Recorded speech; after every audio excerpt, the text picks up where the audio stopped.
How'd the conference go? Good. Thank you very much, both of you, for coming over. Oh, It was nice. glad to do it. I noticed attendance dropped right after he spoke.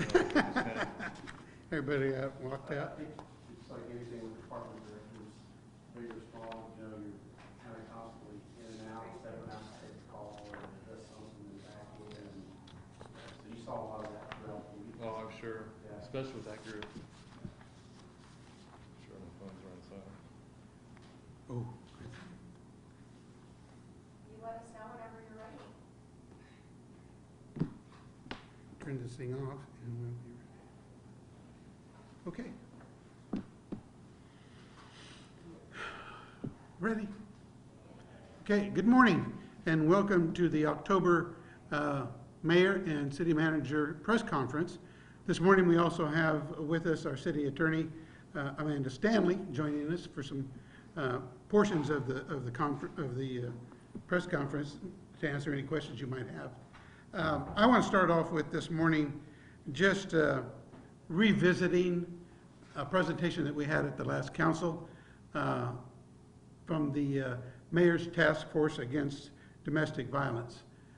Again, I wanted to bring attention to that effort by that very collaborative group and organization to address those things that seem to stay with us as much as we try to work to provide the resources and support for those families who are afflicted by that ongoing issue. Many times some of the violent crime that we see in our city of Topeka are the end result of some domestic violence that ends up taking it out into the community outside of the home. So I ask everybody to remember that at the presentation, they were asked if they had enough members. And Becca Spielman, who's the program director there, encouraged anyone who wants to become a volunteer or provide assistance and support for that effort that just contact her, and she'd be more than glad to include them in that collaborative. She does have an email that you could use to contact her, and it's Becca, BECCASE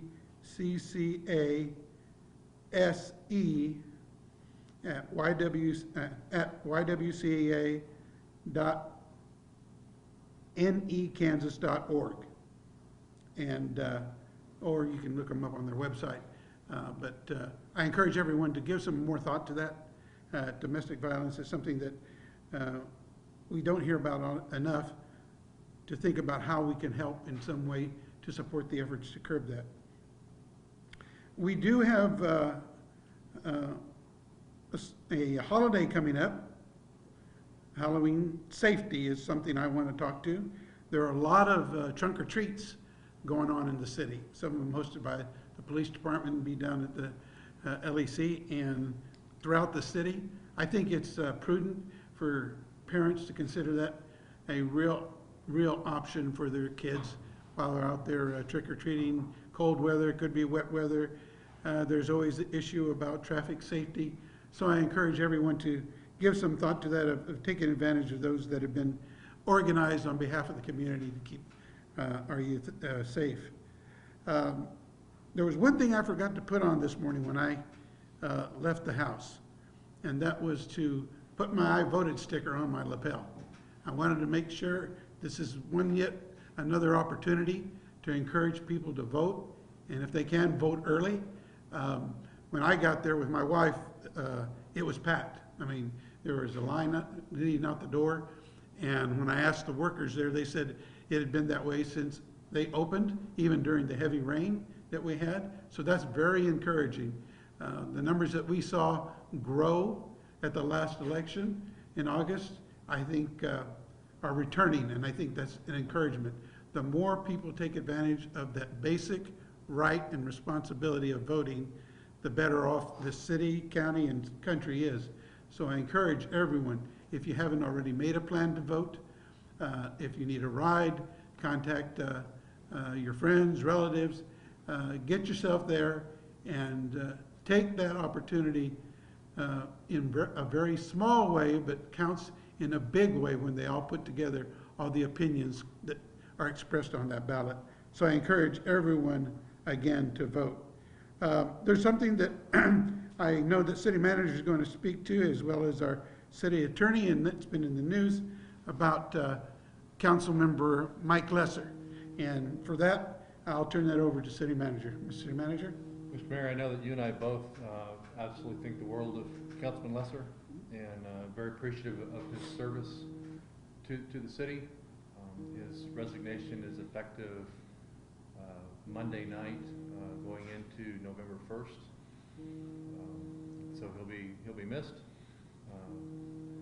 Amanda, I know that you've been doing some research as far as what the next steps are as far as replacing that position. Sure. Our city charter and our municipal code spell out exactly how that process works. So it is a very familiar process to us in the city. It goes back a long time. And so when that happens, the seat is filled by an election of the majority of our governing body. There's some pretty strict timelines, so if you're interested in filling the seat, be sure to pay attention quickly.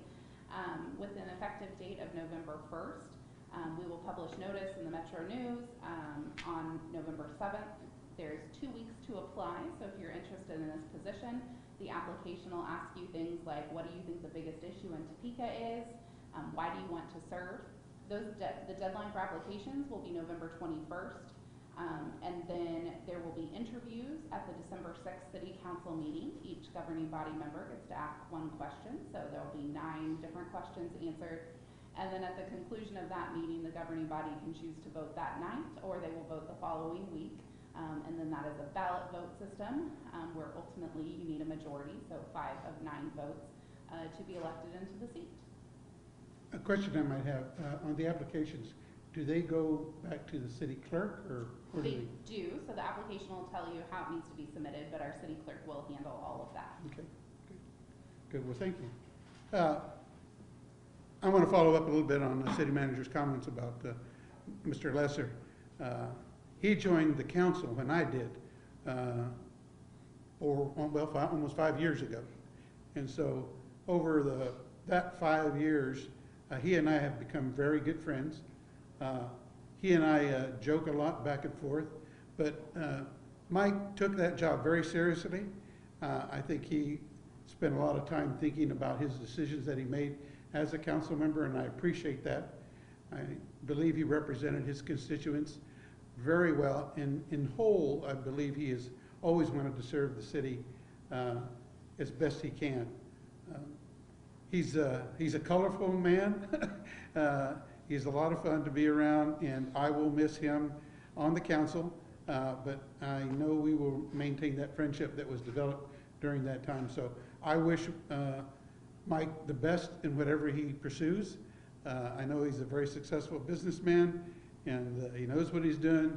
He usually knows what he's talking about when it comes to finances and planning and organization. So I just want to thank him publicly for his service to the city of Topeka.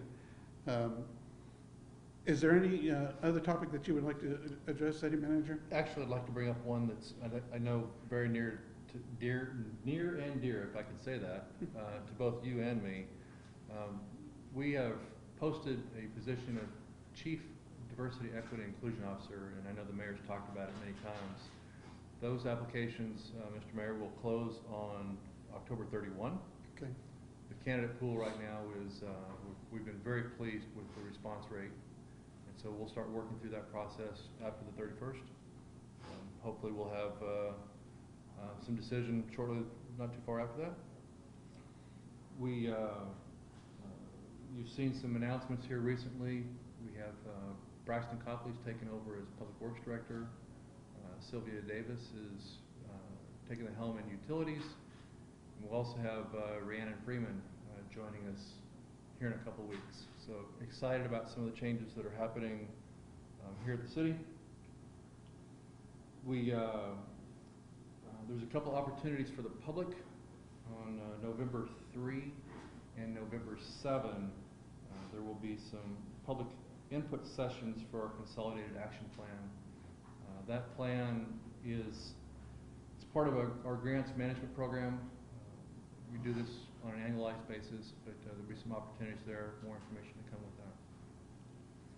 And Mr. Mayor, with that, I don't think I've got anything specific. Okay, well, I'll just follow up a little bit on the DEI position. I think it's important to note that this is the first time that I can remember this position has been created for the city of Topeka. I think it's a step in the right direction. It is very much a priority for myself and the city manager. This is a position to be taken seriously. It's not a position to just fill an office. We want our efforts to be real, meaningful, and impact the community in a positive way.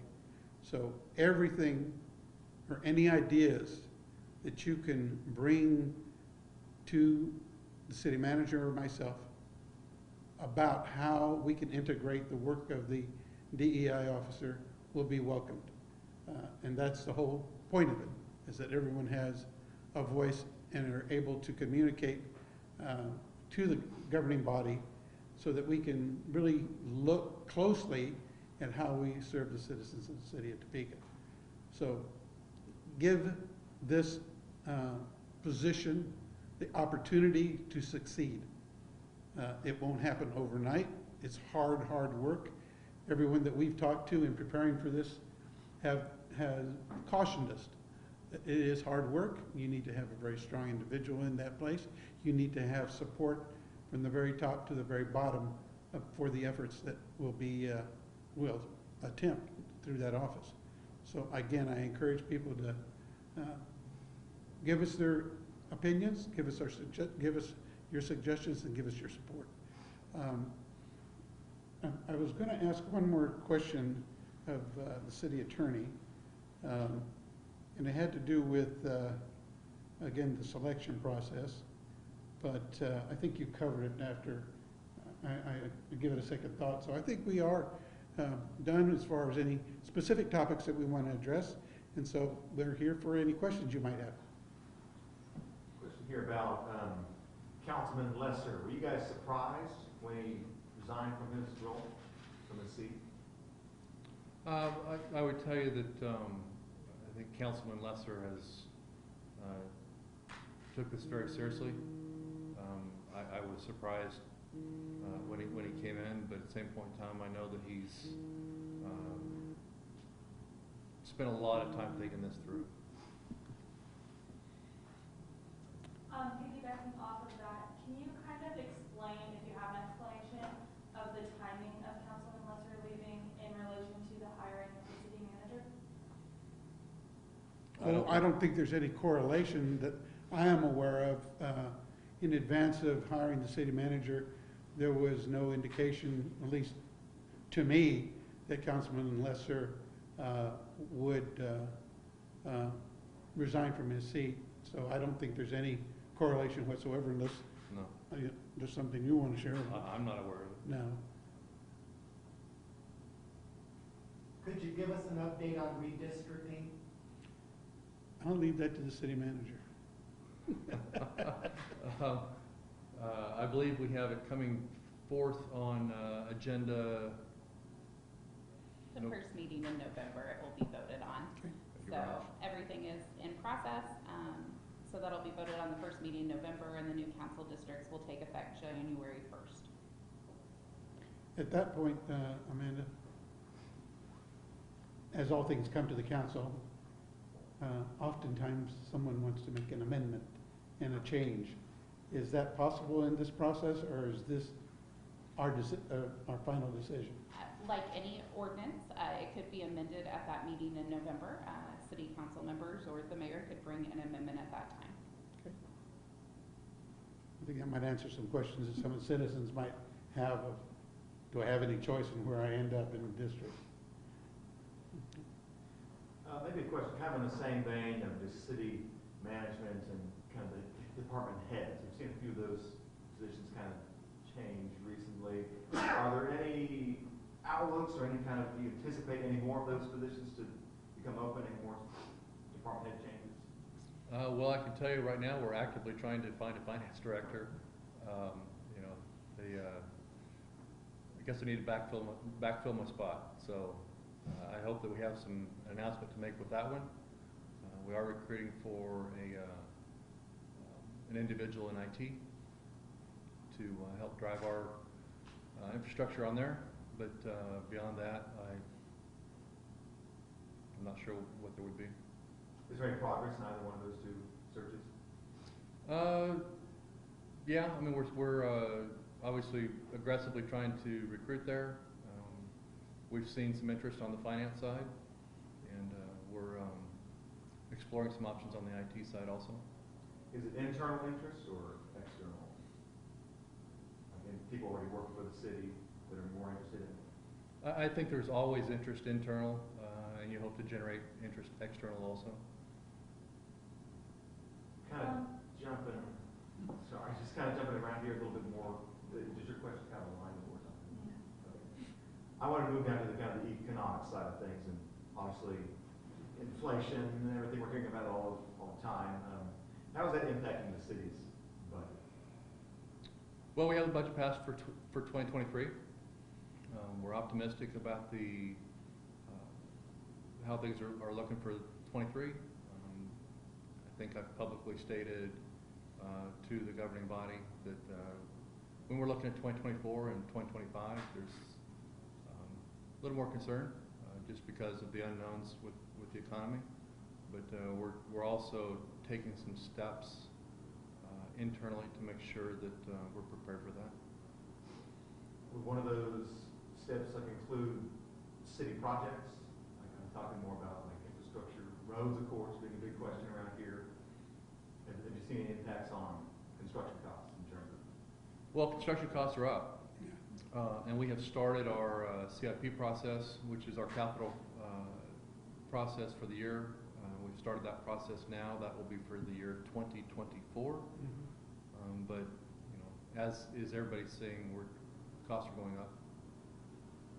To kind of follow up on that, to give credit to the city manager when he was acting as our finance director, we talked at least a couple of years back at least about projected finances and challenges that the city may encounter in the coming years. And so we've tried to be fiscally conservative, but at the same time meet those obligations that we know have to be met. You mentioned roads. That's something that just can't be ignored.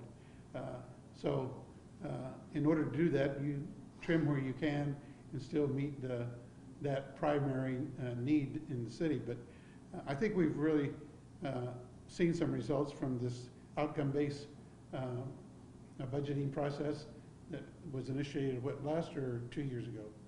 1 year ago. And it's giving us a better picture, I think, of where the city will stand, and we'll continue to do that. What is your take on the recent survey showing the public's concerns about the number of vacant homes in the city? And what do you expect will happen with that from tonight's meeting? No meeting tonight. No meeting tonight, yeah. And I guess maybe you could clarify the question a little bit. So in a recent survey that the city offered, a bunch of the numbers state that a lot of the citizens of Topeka are worried about the number of vacant homes in the city. What is your response to that?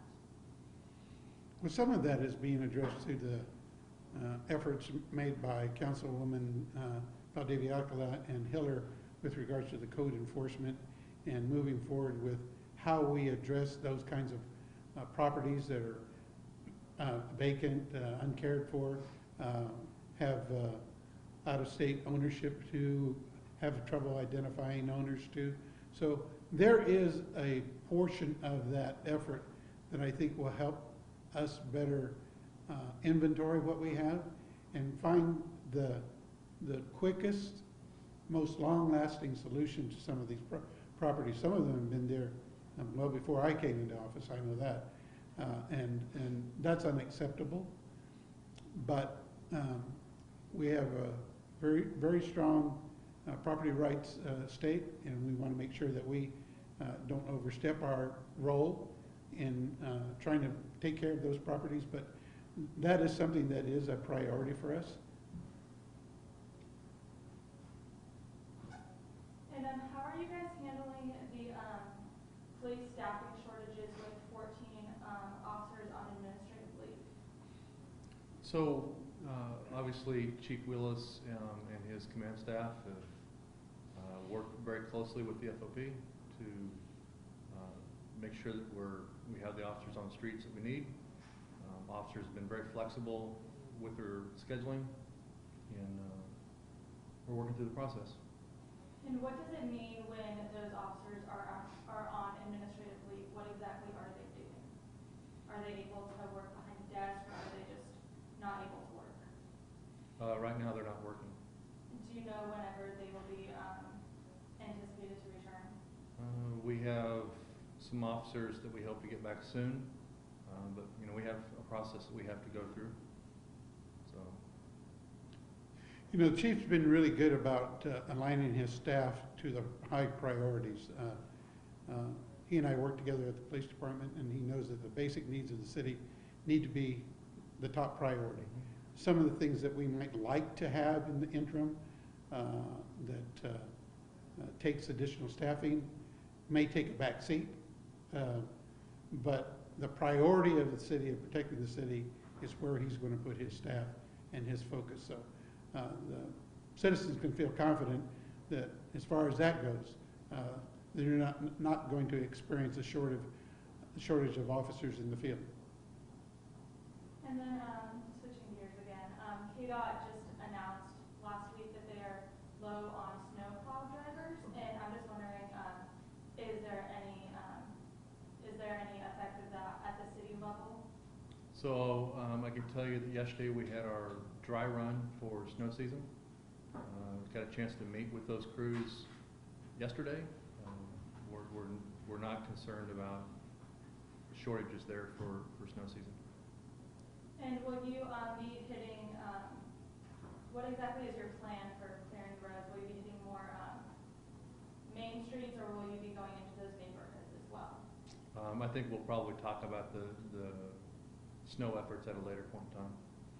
Mr. Charter's got a good handle on it. He does.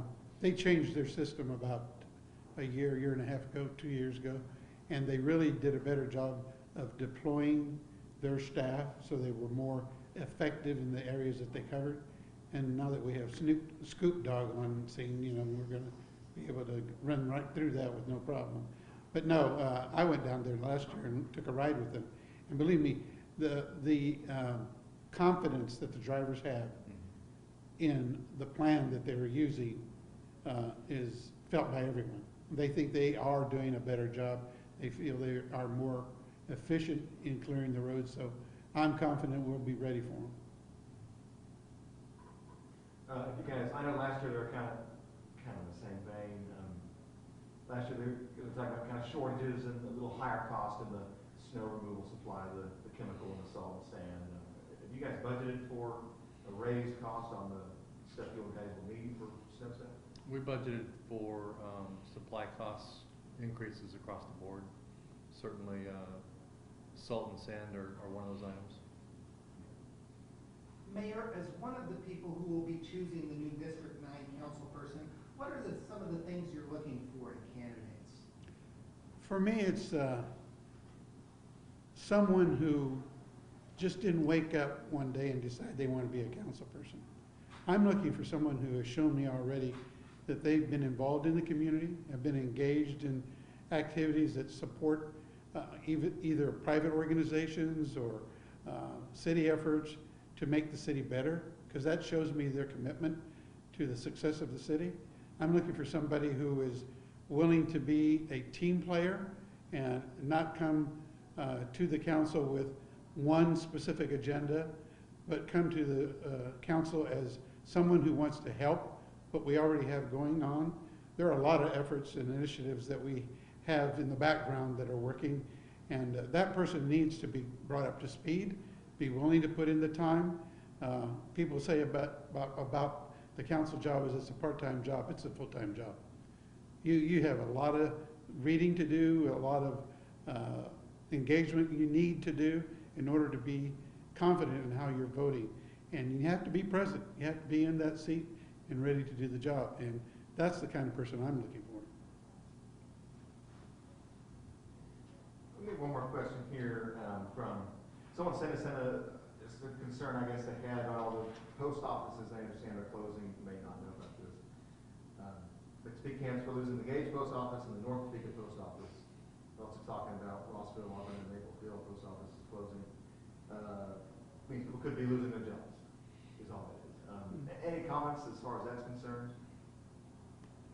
You know, I don't know, city manager, if you have a comment on it. I know that at least the plans that I understand for the post office that we have downtown, even though it's been purchased, that there are plans to keep that post office open and operating. Yeah, and I guess the other thing I would add to that is there are lots of employment opportunities in our community right now. We're looking for hardworking folks that will do the job. So there's lots of opportunities right now.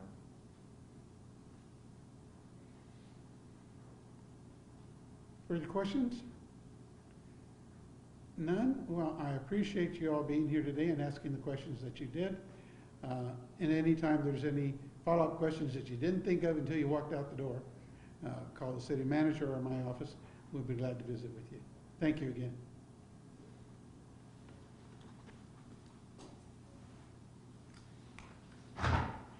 Look, Careful there. There goes- No fall, no fall, nobody falls. there goes Spiker. Gretchen, I saw you down there at the, Oh, where'd you see me? with all the trucks. Oh, with the snowplow? Yeah. Scoop I dog. thought maybe you were gonna jump in there. I did that. That was fun.